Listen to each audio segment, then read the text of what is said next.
লিখছেন, এই মুসলমান তোদের অবস্থা কেমন? বলছে তোমাদের ড্রেস পোশাক দেখে মনে হচ্ছে তোমরা পাশ্চাত্য দেশের খ্রিস্টান, আর তোমাদের খাই খাওয়া বাম হাতে রাস্তায় দাঁড়িয়ে দাঁড়িয়ে লোকমান নেওয়া দেখে মনে হচ্ছে তোমরা স্বদেশী হিন্দু, আর তোমাদের দাঁড়িয়ে পেশাব করা দেখে রোম সাম্রাজ্যের ইহুদিরা পর্যন্ত লজ্জায় পড়ে যায়। যে যুগে 5G দূরের কথা, 4G দূরের কথা, 2G পর্যন্ত ছিল না, মোবাইল ফোন ছিল না, বাড়িতে বাড়িতে টেলিভিশন ছিল না, সেই যুগে যদি আল্লামা ইকবাল এই শব্দ এই বাক্য আমাদের জন্য ব্যবহার করেন, বর্তমান যুগে যুবকদের অবস্থা কি? রাস্তার ধারে ধারে সারা রাত মাথা নিচু করে শুধু মার মারা ফ্রি ফায়ার পাচ্ছি। আমার আলা হযরত কি লিখছেন, দিল হবে খোনা তুঝে শব্দ তক সোনা তুঝে শর্মে নবী খৌফ খুদা ये भी नहीं वो भी नहीं। ফজরের আযান হয়, বিছানায় শুয়ে থাকে, এশার আযান হয়, ফ্রি ফায়ার আর পাবজিতে থাকে, শর্মে নবী খৌফ খুদা ये भी नहीं वो भी नहीं। কবরে গিয়ে নবীর সামনে দাঁড়াতে হবে, এর লজ্জাটুকু নেই, আর আল্লাহর আদালতে গিয়ে আমাকে হিসাব দিতে হবে, এর ভয় নেই। रिज़्क़े खुदा खाया किया, परवाने हक तला किया, शुक्र करम दर से सदा ये भी नहीं वो भी नहीं। अरे अल्लाह पाक रिज़्क़ खूब খেয়েছে, আর আল্লাহ পাকের সঙ্গে জবরদস্ত নাফরমানি করেছে, খাবার খেয়ে কেউ আলহামদুলিল্লাহ বলেনি, আর আল্লাহ পাকের দরবারে পাপ করে কেউ আস্তাগফিরুল্লাহ বলেনি। তোমাদের অবস্থা কি? দেখুন আমাদের সমাজে যুবকেরা মোবাইলে চার্জ করে কখন জানেন? মোবাইলে চার্জ করে কখন জানেন? अच्छा ये हजरत मौलाना अलाउद्दीन साहब को फोन करके वो आज असल में मजमा ठीक होता है तो बोले में मूड लगता है क्या ऐसे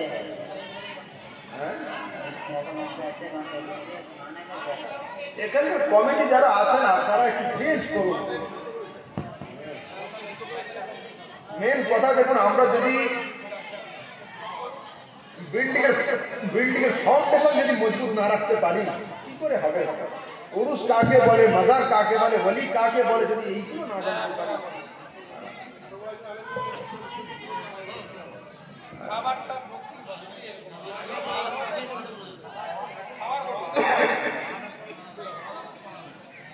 একবার দরুদ শরীফ পড়ুন, আল্লাহুম্মা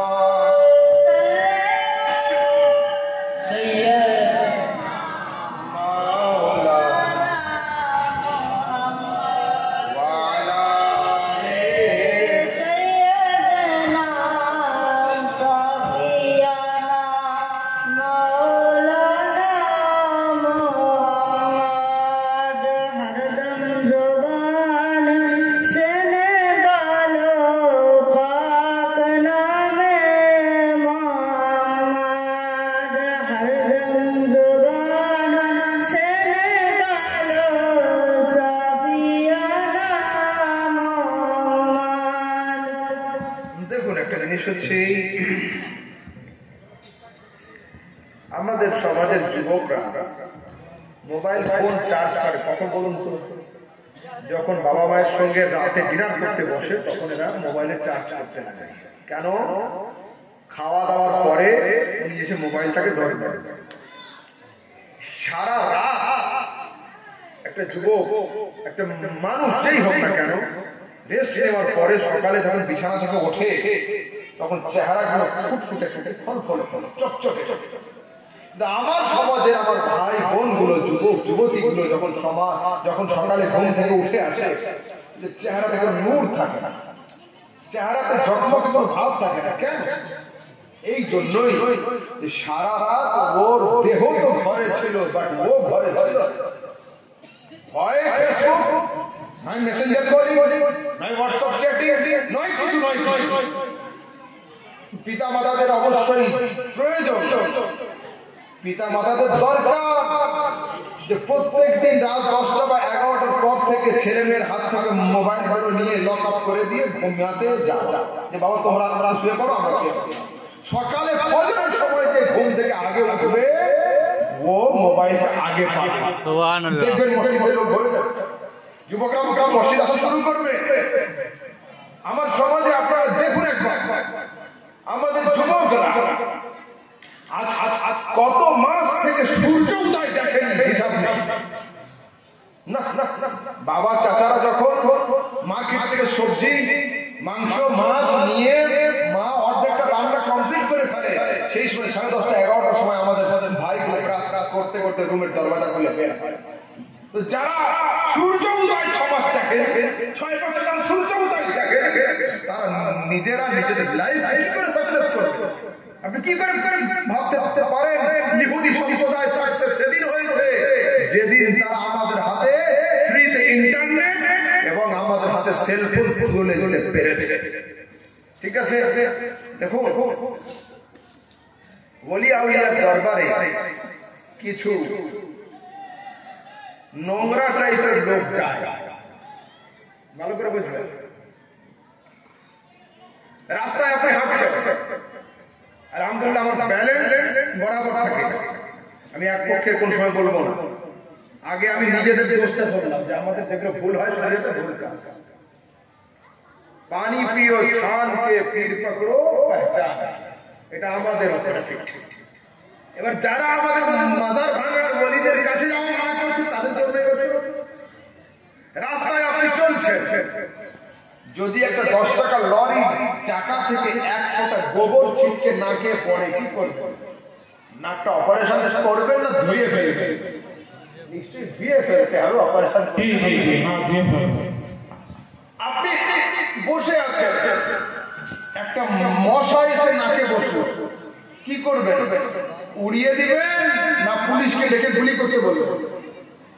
উড়িয়ে দিতে হবে, গুলি করলে হবে না। মাজারে যদি কোনো শরীয়তের খেলাফ কাজ হয়, মাজার ভেঙে দিলে হবে না, আর ওলির দরবারে যাওয়া বন্ধ করলে হবে না। শরীয়তের খেলাফ কাজটাকে আমাদের সরিয়ে ফেলতে হবে। ওলি হক ছিলেন, মাজারটাও হক রয়েছে। যদি আমার সঙ্গে আমার বাচ্চা মসজিদে গিয়ে পেশাব করে ফেলে, মসজিদের নামাজ বন্ধ করলে হবে না, 10 বালতি পানি দিয়ে মসজিদটাকে সাফ করে নিতে হবে, বাচ্চা আনা বন্ধ করতে হবে। তো ঠিক তেমনই শরীয়তের খেলাফ কাজটা বন্ধ করতে হবে, মাজার জিয়ারত ছেড়ে দিলে চলবে না। এবার আসুন, আমাকে এখন জিজ্ঞেস করছে, আচ্ছা এই আপনাদের পীরদের সাথে মাজারের সাথে কিছু অপরিষ্কার লোকও থাকে, এগুলো কেন? मैं उसको पकड़ा और ले गए धोबी।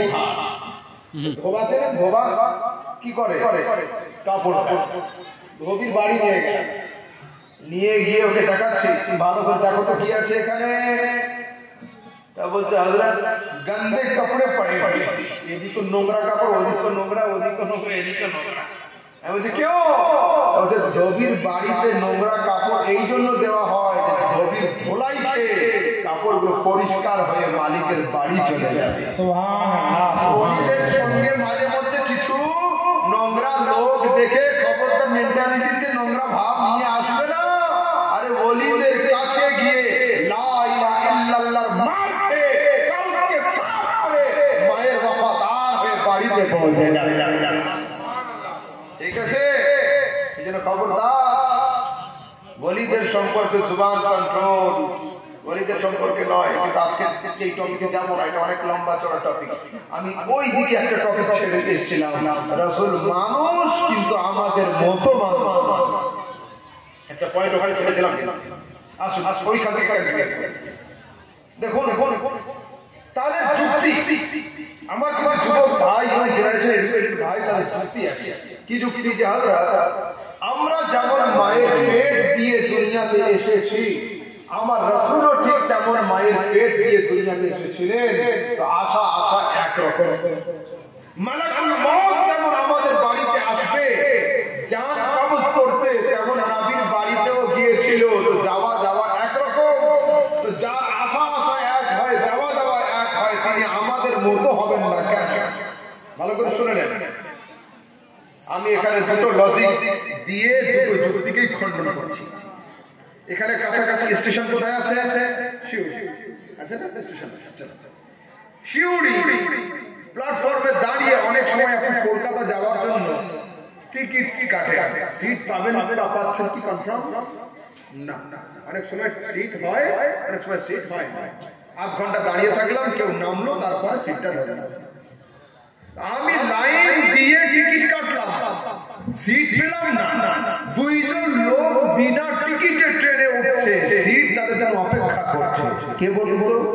ড্রাইভার আর গার্ড। এরা কি টিকিট কাটে? তো ওদের প্রশ্ন করুন যে ওরা তো আমাদের মতো মানুষ, ওরা বিনা টিকিটে ট্রেনে উঠলো, সিট কি করে পেলো? আমরা টিকিট কেটে উঠলাম, সিট পেলাম না কেন? হ্যাঁ, ওরা মানুষ অবশ্যই, কিন্তু ট্রেনে ওঠার সময় পজিশন আলাদা ছিল।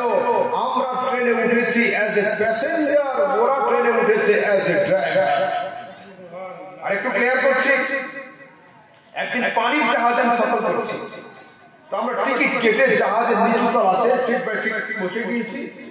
দুই তিনজন লোক হাতে কম্পাস নিয়ে ওরা জাহাজের উপরে উঠেছে কাঁচের ঘরের মধ্যে। দুই চারটে बिहारी भाई ছিল আমার সঙ্গে, বলছে हजरत ये कैसी बात हो गई, हम टिकट बनवा के नीचे बैठ गए, फिर टिकट के ऊपर कैसे चढ़ा? আমরা টিকিট কেটে নিচে, ওরা টিকিট না কেটে উপরে কেন? ওরা তো মানুষ আমাদের মতো। আমি বললাম যে হ্যাঁ, ওরা তো আমাদের মতো মানুষ, কিন্তু জাহাজে ওঠার সময় দুইজনের নিয়ত আলাদা ছিল। আমরা জাহাজে উঠেছি পার হওয়ার জন্য, ওরা তিনজন জাহাজে উঠেছে পার করানোর জন্য।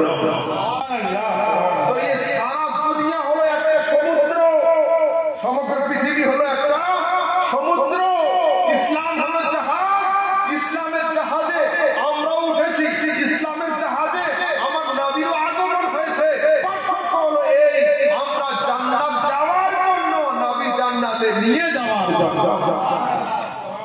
হলো ড্রাইভার প্যাসেঞ্জারের মতো নয়, প্যাসেঞ্জার ড্রাইভারের মতো নয়, নবী উম্মতির মতো নয়, উম্মতি নবীর মতো। সুবহানাল্লাহ, সুনায়ে তাকবীর, নায়ে তাকবীর, নায়ে ইশারা, নায়ে ইশারা, মাসলাকে আলা হযরত, মাসলাকে আলা হযরত, নায়ে তাকবীর।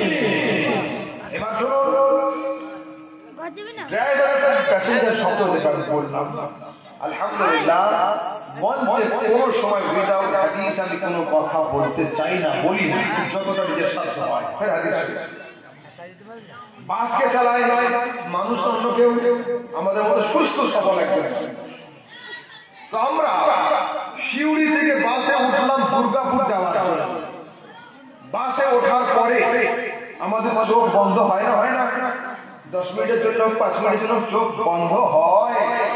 যদি কোনো প্যাসেঞ্জার ড্রাইভারকে বলে যে ড্রাইভার সাহেব, আপনি তো আমার মতোই মানুষ, আমি তো আধ ঘন্টা চোখ বন্ধ করেছিলাম, 10 মিনিটের জন্য আপনিও চোখ বন্ধ করে, কি হবে? মানুষ তো আমাদের মতো, কিন্তু যার হাতে 70টা মানুষের স্টিয়ারিং থাকে, ওর মরণ তো দূরের কথা, ওর ঘুম প্রমাণ করানো যায় না। ড্রাইভার সাহেব ঘুমিয়ে যান, চোখ বন্ধ করে, ওই গাড়ি আর এনএইচের উপরে থাকবে না, হয় লেফট রাইটে নেমে যাবে।